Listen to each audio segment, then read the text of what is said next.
All right, today we are diving into a really fascinating way of thinking called the prismatic mind. But maybe even more importantly, we're going to talk about how you can be sure an idea like this is actually, well, real. But first, let me ask you something. What if all those things you thought were weird glitches in your thinking, the way you jump from one idea to another, the way you spot patterns that seem to skip all the logical steps? What if those weren't bugs at all? What if that was actually your brain's high-efficiency operating system, just doing its thing? And that very idea brings us right to our first section. Let's define what this unique cognitive style, the prismatic mind, is all about. So, at its absolute core, prismatic cognition is all about efficiency. Think about it. Instead of trudging along step by step from A to B to C, this way of thinking chunks information together. It sees the whole structure at once and then makes this incredible intuitive leap straight to the answer. It's like a mental shortcut. And this isn't just some vague idea. It's actually backed up by high-level scientific concepts that describe a similar process, making a really educated, almost magical guess about a super complex system without needing every single tiny detail. Okay, so you've got this incredibly personal, really powerful mental model. The huge challenge then becomes, how do you prove it's real? How do you actually validate an idea that basically lives inside your own head? And this, right here, is the million-dollar question. It's what any serious learner has to ask. Is this a genuine cognitive framework? Or is it just a really nice story we're telling ourselves to make sense of all our quirks? The answer, the key, is a super rigorous process of validation. Now check this out, because this slide gets at something really interesting, the difference between objective mathematical truth and a more personal symbolic truth. So on the left, you see a simple cube. Let's say it's the number 47. Mathematically, it's a prime number. Simple, indivisible, straightforward. But on the right, you've got this more complex symbolic crystal.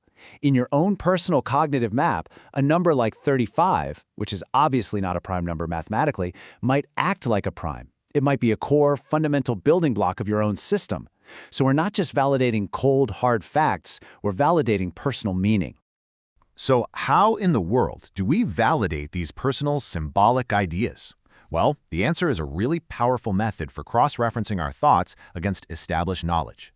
Let's call it the universal lookup table. This is a concept we're borrowing straight from cognitive science and AI research. Think of it like this. Your brain comes up with an insight, a connection. To test if it's solid, you run that insight against this massive database of human knowledge. Science, philosophy, psychology. You're basically looking for echoes, for patterns that line up with what we already know to be true. So, first stop, neuroscience. Does this internal model of yours actually map onto the physical hardware of the brain? And wow, does it ever? We're seeing research on hyperbolic geometry in our mental space, showing that our memory center, the hippocampus, maps out abstract ideas in a way that's a perfect parallel. Or how the orbitofrontal cortex acts like a decision detective, weighing rewards and consequences, which lines up perfectly with the work of neuroscientists like Wolfram Schultz. Okay, next, we check it against philosophy. Does this model echo ideas that great thinkers have been wrestling with for centuries? And the answer is a resounding yes. This internal balancing act between, say, imagination and integrity, that resonates with classic philosophy. The deep focus on what's authentic versus what's a copy, that's right out of Walter Benjamin's famous work. And this idea of uniting two complementary forces, that's an ancient concept called hieros gamos, the sacred union.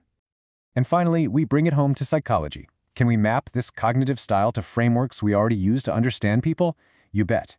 It lines up really well with certain personality profiles, like in the DISC model.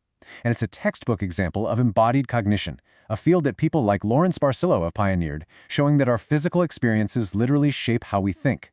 It even fits the profile of the highly sensitive person who's also a high sensation seeker.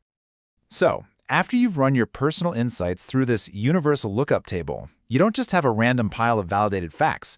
What you have are the building blocks for a truly coherent, integrated model of yourself. And this slide just lays it out so perfectly. You start with a symbolic idea, like hieros gamos, that sacred union thing we just talked about. You run it through the lookup table, and boom, you find it echoed in philosophy. And what you get at the end is a solid, meaningful piece of your own model. This beautiful idea that two opposite forces, like your imagination and your integrity, can actually work together in perfect harmony. And here is my absolute favorite way to think about this. This whole process, it's like Lego therapy for the self. It's brilliant. You are literally taking these validated symbolic ideas, these little bricks of meaning, and you're carefully, piece by piece, building a stable, coherent identity. So let's break that down. How do you actually build with these cognitive Legos? Well, first you identify a brick, a core idea, like the name J North. Then you find its connectors, the symbolism of a jaybird, which is a mimic and a messenger, and North, a fundamental point of orientation. Step 3, you link that brick to other validated bricks, ideas like the branching of neurons or the navigation of a queen bee. And before you know it, you've constructed this powerful, deeply meaningful symbolic structure. Now, building this incredible internal model is, well, it's incredible, but it's only half the battle. The next crucial step is to take that internal coherence and actually embody it, to put it into practice out there in the real world. So maybe you start with something like racing. And here, you're not just driving fast, you are physically learning the core principles of your mental model. Efficiency becomes the ideal line on the track. Dynamic control becomes drifting. You're learning to manage momentum. It is literally cognitive theory made physical. Then you start adding more layers. Something like dance brings in rhythmic flow and the incredible power of muscle memory. Chess adds long-term strategic foresight. You're training your body and your mind to work together in this beautiful, coordinated, efficient, and predictive way.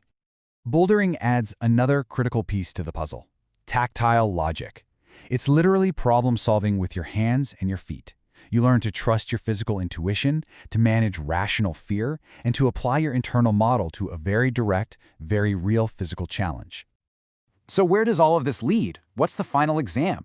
Well, it leads to an activity that synthesizes all of these embodied skills: sailing. Sailing demands that you integrate everything: your dynamic control, your strategic foresight, your tactile feedback, your environmental pattern recognition, all of it, just to navigate a constantly changing, multisensory world of wind and waves and weather. Like this whole journey from figuring out your unique cognitive style to validating it and then actually embodying it, it isn't just a cool story. It's a roadmap. It's a map that can help you chart your own course. And if there is one core principle, one idea I want you to take away from all of this, it's this. The low effort is efficiency strategy. The goal isn't to force yourself to work harder, it's to work smarter by lining up with your brain's natural, efficient structure. You know, low effort isn't laziness. It's the signature of a system that's working in perfect harmony. And what is just so amazing is that this entire process that we've been talking about, it actually has a name in neuroscience, based on research from scientists like Daniel Schachter. It's called autobiographical mental time traveling. It's our brain's high-level ability to map our past experiences, our present self, and all our future possibilities into a single, coherent story. At the end of the day, it's the act of building yourself. And that brings us to the final question, the one that I really want to leave you with today. After seeing this entire journey, what unique symbols, what connections, and what landmarks are on your cognitive map? What is it that makes your way of thinking powerful?